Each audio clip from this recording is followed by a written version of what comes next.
السلام عليكم، يا رب جميعا تكونوا بخير وبصحة دايما. حقيقي وحشتوني جدا.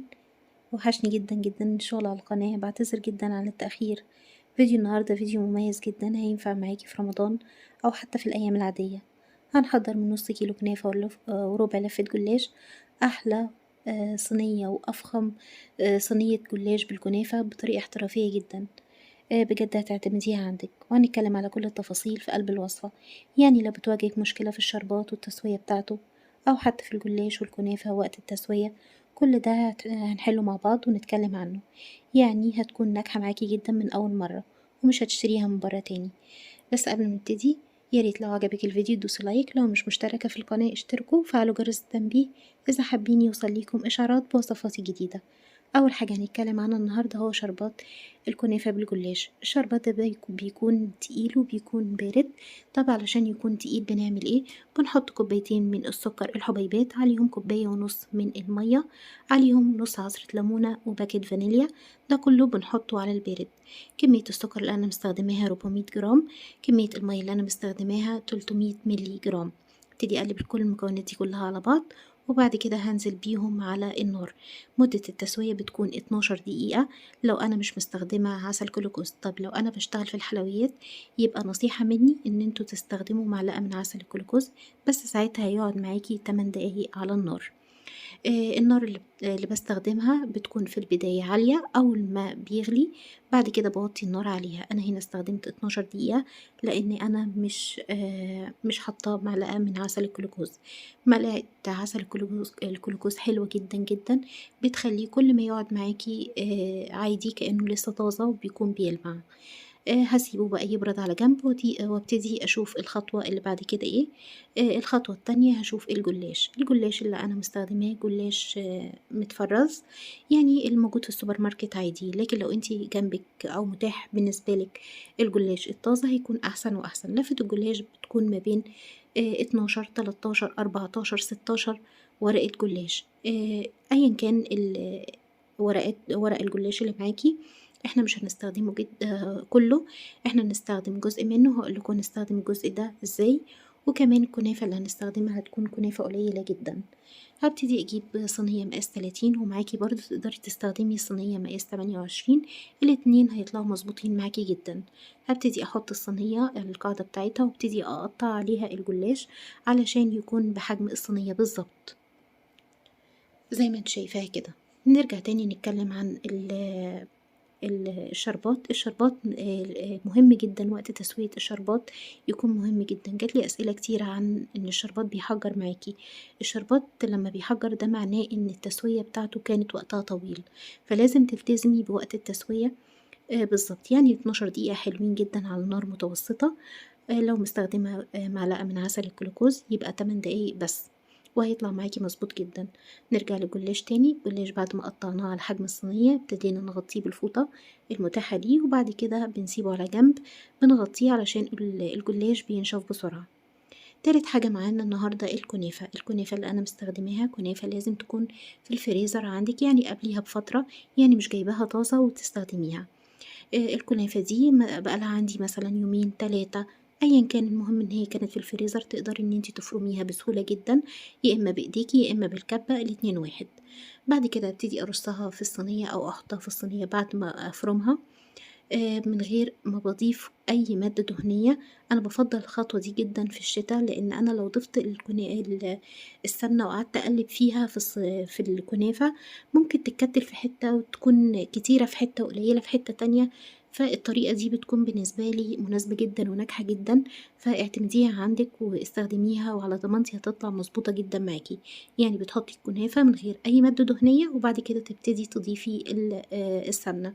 كمية السمنة اللي أنا مستخدماها 150 جرام، وأنا بقول وبكرر أنا استخدمت سمنة مش بس ما استخدمتش زبدة، إن في فرق كبير ما بينهم.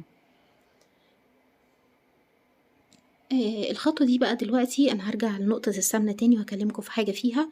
بس دلوقتي أنا هاكلمكم عن المكسرات. أنا استخدمت أنواع كتير من المكسرات اللي كانت متاحة موجودة: فول سوداني، عين جمل، فستق، يعني شوية بقبضة الإيد كده من كل حاجة خلاص. وأنا استخدمت هنا المكسرات تكون مجروشة، ما تكونش مفرومة فرم ناعم أوي يعني، تكون مجروشة كده. تقدري تجرشيها بالكبة أو حتى لو معندكيش كبة بالهون العادي. وكمان علشان أزودها وأخلي طعمها أحلى وأحلى زودت 3 معالق من جوز الهند. وتقدري تزودي من 3 معالق جوز هند لغاية 7 معالق علشان تزودي الحشوة. انتي مش مرتبطة خالص بالحشوة اللي أنا عاملاها، الحشوة اللي تفضليها. لو حتى فول سوداني بس جوز الهند هتطلع حلوة جدا. وضفت عليها كمان معلقتين من السمنة على 3 معالق من الشربات وباكت فانيليا، ده اختياري الفانيليا. طب ليه ضفت سمنة وليه ضفت شربات؟ أنا عايزة الحشوة هنا تكون متماسكة على ديسك الكنافة، وتكون يعني ماسكة نفسها كده، ما تروحش مني شمال أو يمين. وابتدي أقلبها على أقلبهم كلهم على بعض. باكت الفانيليا اللي أنا حطيته ده اختياري، تقدري ما تحطهوش، بس هو هيديكي ريحة حلوة جدا في الحشوة. وبعدين يعني هو حاجة صغيرة مش هتفرق كتير. بعد كده ابتدي اظبطه بايديا كده على ديسك الكنافة واضغطه. لازم تضغطيه كويس، الضغطة دي بتخلي الحاجة مظبوطة معاكي، يعني تطلع حلوة جدا معاكي. بعد كده هابتدي أجيب كام ورقة من الجلاش. طبعًا اللي فضل من الجلاش أنا طبعًا ما رميتهوش، باشيله تاني وباحطه في الفريزر تاني، باستخدمه في وصفة تاني. طبعًا انتم عارفين إن وصفات الجلاش ما لهاش آخر، كتيرة جدًا، فهتستخدميه تاني في مرة تاني. بابتدي بقى إن أنا أدهن ورقة، ورقة من الجلاش. طبعًا كل ورقة باشيلها باخدها من الفوطة وبعد كده أدهنها رشة بسيطة جدًا بالفرشة كده، حاجة يعني لا تُذكر. طبعًا أنتم عارفين إن ورقة الجلاش بتكون يعني ضعيفة جدًا، فمش بتشرب حاجة خالص. يعني أنا كل اللي استخدمته هنا 3 معالق من السمنة. ورقة، ورقة. ليه ورقة، ورقة؟ ليه مش باحط كله وبعد كده أدهنه، أو ليه مش باحط نُص الورقة وبعد كده أدهنه؟ لأ، كده هيطلع معاكِ مورق، وكده هيطلع معاكِ صينية كنافة بالجلاش صح زي ما بتشوفيها في المحلات، زي ما أنتِ شُفتيها معايا في أول فيديو كده، بتطلع مورقة وجميلة جدًا. فورقة، ورقة كده بتدهنيها زي ما أنتِ شايفة بالضبط كده. نرجع بقى لنقطة السمنة اللي أنا قُلت لكم اللي أنا هاكلمكم عليها. ليه مش باستخدم زبدة؟ لإن الزبدة بيكون فيها نسبة ضخ كبيرة. يعني إيه نسبة ضخ كبيرة؟ يعني نسبة من المَيّة، فمش هتضبط معاكِ الحلويات، فهتكون محجرة. لمّا باحوّل الزبدة لسمنة أنا باشيل منها المَيّة اللي فيها، فلمّا بتتشال المَيّة بتضبط معاكِ الحلويات. طيب نوع السمنة اللي أنا مستخدماها إيه؟ أي نوع سمنة تقدري تستخدميها، المهم بارجع وأكرر إن هي تكون سمنة ما تكونش زبدة، تمام. أي نوع سمنة تقدري تستخدميها طبعًا، بس عشان أكون واضحة معاكم، حلويات شرقية يعني سمنة بلدي، بس طبعًا أي نوع سمنة أنتِ هتستخدميها هتطلع حلوة جدًا، جدًا، كفاية إن هي من إيديكِ. وطبعًا أنتِ عاملاها في البيت فهتكون ما فيش أحلى من كده. تبتدي تقطّعيها قبل ما تحطّيها في الفرن، لازم الفرن يكون سخن جدًا قبل ما تحطّيها. وطبعًا دي مش كيكة، يعني تقدري تبُصّي عليها كل شوية، تفتحي الفرن، تحرّكي الصينية شمال، يمين، تضبطي اللون، لقيتيها من الأطراف كده ابتدت تدّي لون أورنج، تفتحي عليها الشواية، تسيبيها شوية. طبعًا كل حاجة هتكون واضحة قدّامِك لإنِّك تقدري تفتحي الفرن في أي وقت. أول ما بتطلع من الفرن وهي سخنة جدًا، طبعًا الشربات بتاعنا يكون بِرِد تمامًا، عشان كده باقول لِك الشربات لازم يتحضّر أول حاجة في الوصفة عشان يلحق يبرد. وبعد كده بتبتدي تسقيها بالشربات، بيكون بارد تمامًا زي ما أنتِ شايفة بالشكل ده.